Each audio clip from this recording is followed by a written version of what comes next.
Golden రెస్టారెంట్కి వచ్చామన్నమాట. అక్షయ్ తీసుకొచ్చాడు అనమాట. పార్టీ ఇస్తా అన్నాడు. మరి ఏంటో ఎందుకో నాకు కూడా తెలియదు అనమాట. సో ఇవాళ ఏంటో కంటెంట్ ఏంటో నాకు కూడా ఏం క్లారిటీ లేదు. కానీ రెస్టారెంట్కి వచ్చాం కదా, లైక్ కొంచెం అంబియన్స్ కానీ ఇవన్నీ మీకు చూపిస్తా, చాలా బాగున్నాయి అనమాట.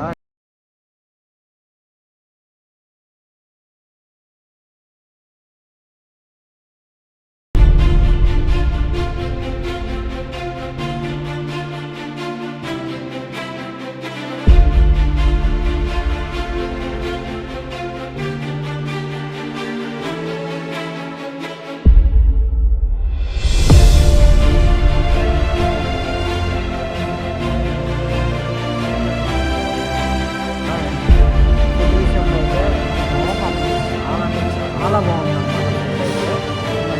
అది ఎందుకు ఇలా చెప్తున్నా అంటే, తినకముందే ఎందుకు చెప్తున్నా అంటే, లైక్ నేను ఆల్రెడీ లాస్ట్ టైం వచ్చాను అనమాట. లైక్ గోంగూర చికెన్ బిర్యానీ అనమాట. I have ordered that. కానీ టేస్ట్ మాత్రం చాలా బాగుంది, క్వాంటిటీ కూడా చాలా బాగుంది. నేను అస్సలు ఎక్స్పెక్ట్ చేయలేదు.